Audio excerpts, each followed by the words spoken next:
নমস্কার শ্রোতা বন্ধুরা, আশা করছি সবাই কুশল মঙ্গলে আছেন। রহস্য গল্প সিরিজ চ্যানেলে ধারাবাহিকভাবে পরিবেশিত হচ্ছে স্যার আর্থার কোনান ডয়েলের লেখা রহস্য গল্প। যারা এই বিখ্যাত লেখকের রহস্য গল্প পড়েছেন তারা জানেন যে গোয়েন্দা শার্লক হোমস শুধুমাত্র তার শানিত মগজাস্ত্র ব্যবহার করেই বিভিন্ন জটিল রহস্যের কিনারা করেন। আপনারা ধারাবাহিকভাবে শুনছেন বাস্কারভিল পরিবারের শিকারী কুকুর। আগের পর্বে আমরা দেখেছি উদ্ভিদবিজ্ঞানী স্টেপলটন ডাক্তার ওয়াটসনকে জলাভূমি সম্পর্কে বিভিন্ন তথ্য দিচ্ছেন। তারপর ডাক্তার ওয়াটসন বললেন, কিন্তু এ তো বেশ একটা শহরের মতো, কখন এখানে মানুষ বাস করত? প্রস্তর যুগের মানুষ, তারা কি কাজ করত?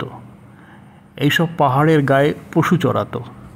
ডাক্তার ওয়াটসন, এই জলাভূমিতে এমন অনেক অদ্ভুত জিনিস আপনি দেখতে পাবেন। এই সময় একটা ছোট্ট মাছি বা পোকা আমাদের মাথার উপর দিয়ে উড়ে গেল।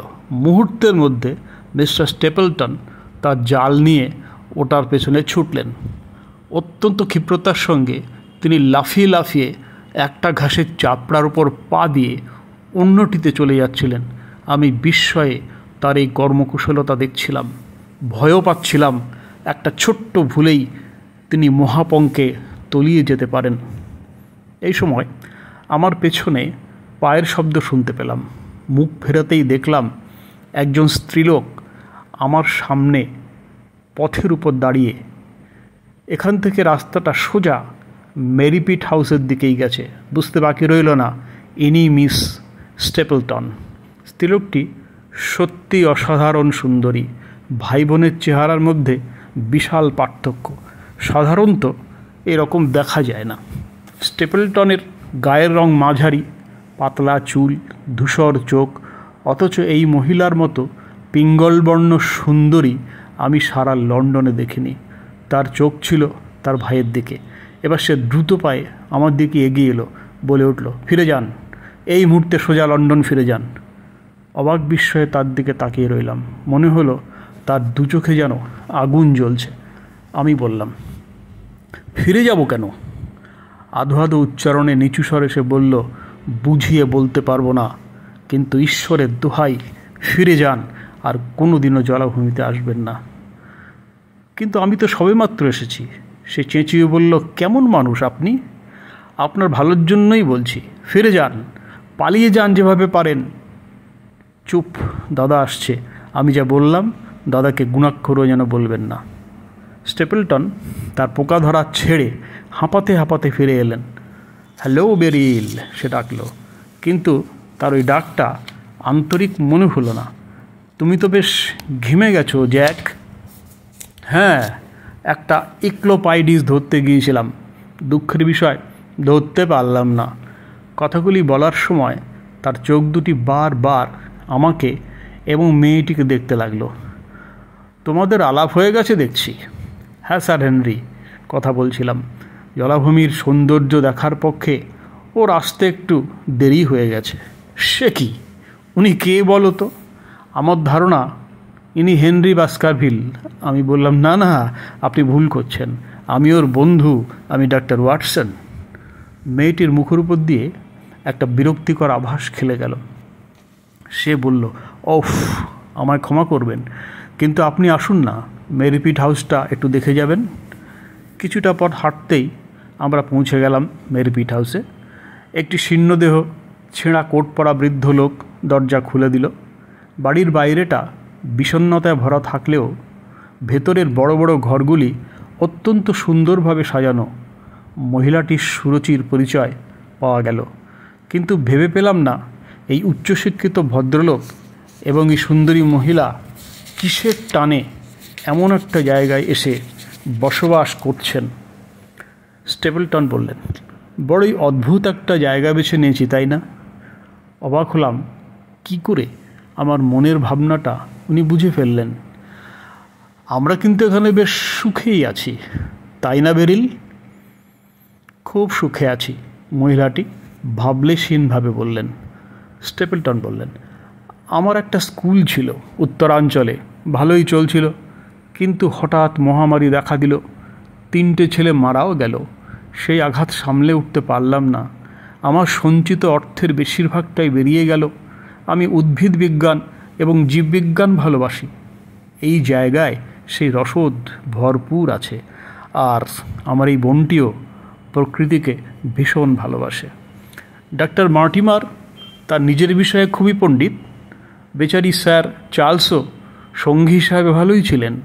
তাকে হারিয়ে আমরা সবাই খুব কষ্ট পেয়েছি। ভাবছি আজ বিকেলে গিয়ে স্যার হেনরির সাথে সাক্ষাৎ করে আসব। এতে স্যার হেনরি খুব খুশি হবেন, আমি বললাম। ডাক্তার ওয়াটসন, চলুন ওপরে গিয়ে আপনাকে আমার লেপিডস টেরার সংগ্রহটা দেখাই। দক্ষিণ পশ্চিম ইংল্যান্ডের মধ্যে এটি একমাত্র পূর্ণাঙ্গ সংগ্রহশালা। যতক্ষণ আপনি এগুলো দেখবেন ততক্ষণে খাবারটাও তৈরি হয়ে যাবে। যে কাজ নিয়ে এখানে এসেছি সেখানে ফিরে যাওয়ার জন্য উদ্গ্রীব হয়ে উঠলাম। সকাল থেকে ঘটে যাওয়া অদ্ভুত সব ঘটনাগুলি এবং সর্বোপরি মিস স্টেপলটনের সতর্কবাণী, সব মিলিয়ে মনটা বিষাদে ভরে উঠেছিল। ওই সতর্কবাণীর পেছনে যে কোনো গভীর ও গুরুতর কারণ রয়েছে তা স্পষ্টতই আমাকে ভাবাচ্ছে। অতএব খাবারের জন্য অপেক্ষা না করে সেই ঘাসে ঢাকা পথ ধরে হলের দিকে চলতে শুরু করলাম।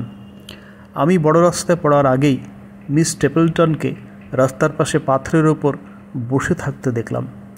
সে বলল, আপনাকে ধরার জন্যই আমি ছুটতে ছুটতে এসেছি ডাক্তার ওয়াটসন। একটু আগে যে কথাগুলো আপনাকে বলেছিলাম তার জন্য আমি দুঃখিত। আসলে ওই কথাগুলো আপনার জন্য নয়। আমি বুঝতে পেরেছি আপনি স্যার হেনরিকে সতর্ক করতে চাইছেন, কিন্তু স্যার হেনরিকে লন্ডনে ফিরিয়ে দিয়ে আপনার কী লাভ? মিস স্টেপলটন, দয়া করে আমাকে সবটা খুলে বলুন। কথা দিচ্ছি আপনার সতর্কবাণী আমি স্যার হেনরিকে অবশ্যই বলবো। সে বলল, আপনি ব্যাপারটাকে খুবই বড় করে দেখছেন ডাক্তার ওয়াটসন। আমার দাদা এবং আমি উভয়ই স্যার চার্লসের এমন আকস্মিক মৃত্যুতে মর্মাহত। তিনি আমাদের বাড়িতে নিয়মিত আসা যাওয়া করতেন। তার পরিবারের মাথার উপর যে অভিশাপ রয়েছে সেটা তার মনের উপরে খুব প্রভাব ফেলেছিল। সত্যি সত্যি যখন দুর্ঘটনা ঘটল তখনই আমার মনে হলো তার ভীতির নিশ্চয়ই কোনো কারণ ছিল। কাজেই সেই বংশেরই কেউ এখানে এসে বসবাস করছে। তখন আমি ভয় পেলাম, তাই সতর্ক করতে চাইলাম। কিন্তু বিপদটা কি? শিকারি কুকুরের কাহিনীটিকে আপনি জানেন না? ওসব বাজে কথায় আমি বিশ্বাস করি না, কিন্তু আমি করি। এই জায়গাটা তার পরিবারের পক্ষে সবসময়ই মারাত্মক। তাই বলছি স্যার হেনরিকে এখনই এখান থেকে নিয়ে যান।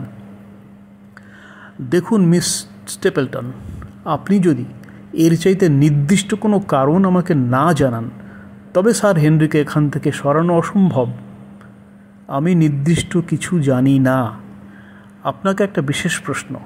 প্রথম যখন আপনার সাথে আলাপ হলো তখন যদি আরও বেশি কিছু বলার না থাকতো তবে আপনার দাদা সে কথাগুলি শুনতে না পাক এটা চাইছিলেন কেন? আপনার বলা কথাগুলির মধ্যে আপত্তিজনক তো কিছু ছিল না। আমার দাদা চায় হলে লোকজন বসবাস করুক, তাতে এ অঞ্চলের গরিব মানুষের উপকার হবে। আমি হেনরিকে চলে যেতে বলছি, শুনলে দাদা রাগ করবে। আমি আমার কর্তব্য করেছি, আর কিছু বলতে চাই না। এখন আমি ফিরে যাব, নইলে দাদা সন্দেহ করবে আমি আপনার সঙ্গে দেখা করেছি বলে। নমস্কার। সে মুখ ফেরালো আর কয়েক মিনিটের মধ্যে সে অদৃশ্য হয়ে গেল। আমিও বুকের মধ্যে বেশ কিছু ভয় নিয়ে বাসখারির হলের দিকে হাঁটতে লাগলাম। নিজের ঘরে এসে হোমসকে বিস্তারিত জানাবার জন্য চিঠি লিখতে বসলাম। প্রিয় হোমস, আমার পূর্ববর্তী চিঠিতে এখানকার ঘটনাগুলির কথা তোমায় জানিয়েছি। আজ আবার লিখতে বসলাম। যে কোনো একটি মানুষ যতদিন এই জলাভূমির কাছাকাছি থাকবে ক্রমশ সে সভ্য জগতের থেকে বিচ্ছিন্ন হতে থাকবে। এখানে সর্বত্র ছড়িয়ে আছে প্রাগ ঐতিহাসিক মানুষের বাসভবন ও কর্মধারা, স্মৃতিচিহ্ন। হাঁটাপথের দুপাশে সেই সব বিস্মৃত মানুষের পরিত্যক্ত ঘরবাড়ি, তাদের সমাধিক্ষেত্র, ভগ্নপ্রায় মন্দির। এসব তোমাকে বর্তমান থেকে অনেকটা অতীতে নিয়ে যাবে। সবচেয়ে বিস্ময়ের কথা হলো ওই মানুষগুলো এমন একটি অনুর্বর জনমানবহীন স্থানকেই কেন স্থায়ী বসবাসের জন্য বেছে নিয়েছিল। যাই হোক, এবার স্যার হেনরির বিষয়ে আসছি। আগে তোমাকে জানানো হয়নি যে প্রথম দিনই এখানে একজন পলাতক ভয়ঙ্কর দাগী আসামিকে দেখতে পেয়েছি, এবং লুকিয়ে থাকার জন্য এই জলাভূমি একেবারেই উপযুক্ত জায়গা। এখানে আমরা 4টি প্রাণী বসবাস করছি এবং এখনও পর্যন্ত ভালোই আছি, কিন্তু স্টেপলটনদের কথা ভাবলেই একটু অস্বস্তি হচ্ছে। সেখানে থাকতে একটি দাসী, একটি বুড়ো চাকর, বোন ও দাদা। এই নটিং হিল কয়েদির মতো কোনো দুর্বৃত্ত যদি ওই বাড়িতে একবার ঢুকে পড়ে তবে তারা বেশ অসহায় হয়ে পড়বে। আমি এবং স্যার হেনরি দুজনেই তাদেরকে নিয়ে চিন্তিত। আমাদের সহিস পারকিন্স ওখানে রাত্রিতে ঘুমোবে এমন একটা প্রস্তাবও দেওয়া হয়েছিল, কিন্তু মিস্টার স্টেপলটন মানলেন না। আসল ঘটনা হলো আমাদের বন্ধু স্যার হেনরি মিস স্টেপলটনের প্রতি একটু বেশি নজর দিতে শুরু করেছেন, এবং মহিলাটিও খুবই মনোরমা এবং সুন্দরী। কিন্তু বোনটির উপর দাদার প্রভাবই খুবই উল্লেখযোগ্য, কারণ আমি লক্ষ্য করেছি মহিলাটি প্রতিটি কথা বলার সময় দাদার সম্মতির জন্য তার দিকে তাকিয়ে থাকে। আমার বিশ্বাস দাদা বোনকে খুবই ভালোবাসে। মিস্টার স্টেপলটন প্রথম দিনই বাস্কারভিলে এসেছিলেন এবং ঠিক তার পরদিনই সকালে আমাদের দুজনকে সেখানে নিয়ে গেলেন যেখান থেকে লম্ফঠুগোর কাহিনীর সূত্রপাত ঘটেছিল। জলাভূমির ভিতর জায়গাটি এতটাই ভয়ঙ্কর যে তাকে ঘিরে ওই রকম একটি সাংঘাতিক কাহিনী গড়ে উঠতেই পারে। স্যার হেনরি অত্যন্ত আগ্রহের সঙ্গে বারবার মিস্টার স্টেপলটনকে জিজ্ঞাসা করছিলেন সত্যি সত্যি এই স্থানে কোনো অলৌকিক শক্তির প্রভাব আছে কি না, কিন্তু স্টেপলটনও সব কিছু খোলাখুলি ব্যক্ত করছিলেন না। অশুভ শক্তির প্রভাবে নানা প্রকার কষ্ট ভোগ করতে হয়েছে এই রকম কিছু পরিবারের গল্প তিনি শোনালেন। ফেরবার পথে মেরিপিট হাউসে আমরা লাঞ্চ সারলাম। সেখানে মিস স্টেপলটনের সাথে প্রথম আলাপেই স্যার হেনরি তার প্রতি প্রবলভাবে আকৃষ্ট হলেন, এবং আমার মনে হলো আকর্ষণটা পারস্পরিক। আজ রাতে তার এখানে ডিনার করবেন এবং পরের সপ্তাহে আমরা তাদের বাড়ি যাব। স্বাভাবিকভাবে স্যার হেনরি এবং মিস স্টেপলটনের মিলন হলে মিস্টার স্টেপলটনের খুশি হবারই কথা, কিন্তু লক্ষ্য করলাম মিস্টার স্টেপলটন বিষয়টা ভালোভাবে নিচ্ছিলেন না। যদিও বাস্কারভিল হলে প্রতিদিনই ভাই বোনের দেখা পাওয়া যেতে লাগলো। স্যার হেনরিও মহিলার প্রতি এতটাই অনুরক্ত যে তাকে কাছে না পেলে তিনি একাকিত্বে ভুগবেন। স্টেপলটন যদি এদের বিবাহে আপত্তি জানান তা খুবই স্বার্থপরতা হবে, কিন্তু এদের ঘনিষ্ঠতা ভালোবাসায় পরিণতি লাভ করুক তা স্টেপলটন চান না, তা আমি বুঝেছিলাম। এমত অবস্থায় স্যার হেনরিকে একাকী বাইরে যাওয়াটাও আমি আটকাতে পারছি না। গত বৃহস্পতিবার ডাক্তার মার্টিমার আমাদের সাথে আহার করলেন। লকডাউনে তিনি একটি সমাধিস্তূপে খনন কার্য চালাচ্ছিলেন। সেখান থেকে প্রাগ ঐতিহাসিক যুগের একটি মাথার খুলি পেয়ে খুবই আনন্দিত হলেন। তারপরেই স্টেপলটনরা এলেন এবং ডাক্তার মার্টিমার আমাদের সবাইকে ঝাউভিথিতে নিয়ে গেলেন, যেখানে স্যার চার্লসের মৃত্যু ঘটেছিল। ঝাউভিথি একটি দীর্ঘ বিষণ্ণ পথ, দুপাশে ভালো করে ছাঁটা গাছের উঁচু বেড়া। পথের এক পাশে শেষ প্রান্তে একটি পুরনো ধসে পড়া প্রমোদ গৃহ, মাঝামাঝি জায়গায় একটা কাঠের সাদা ফটক যেখানে স্যার চার্লস চুরুটে ঝাই ছেড়েছিলেন। ফটকের ওপারে বিস্তীর্ণ জলাভূমি।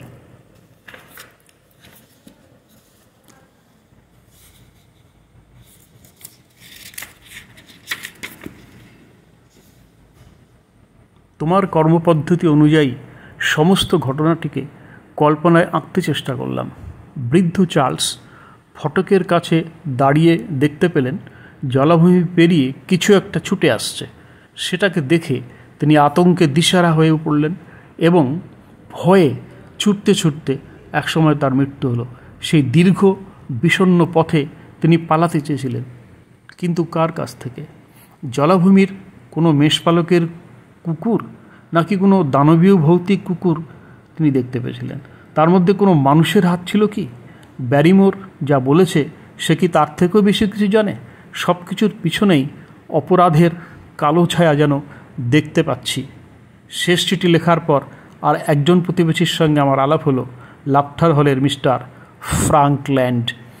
আমাদের এখান থেকে মাইল চারেক দূরে দক্ষিণে তিনি থাকেন। প্রবীণ লোক, লাল মুখ, সাদা চুল। ব্রিটিশ আইন তার নেশা। সমস্ত সম্পত্তি তিনি মামলা মোকদ্দমাতেই নষ্ট করেছেন। জানা গেল বর্তমানে তার হাতে 7টি মোকদ্দমা আছে এবং তাতেই তিনি বাকি সম্পত্তি হারাবেন। এই আইনের নেশা ছাড়া তিনি দয়ালু এবং সৎ স্বভাবের। আজ এই পর্যন্ত।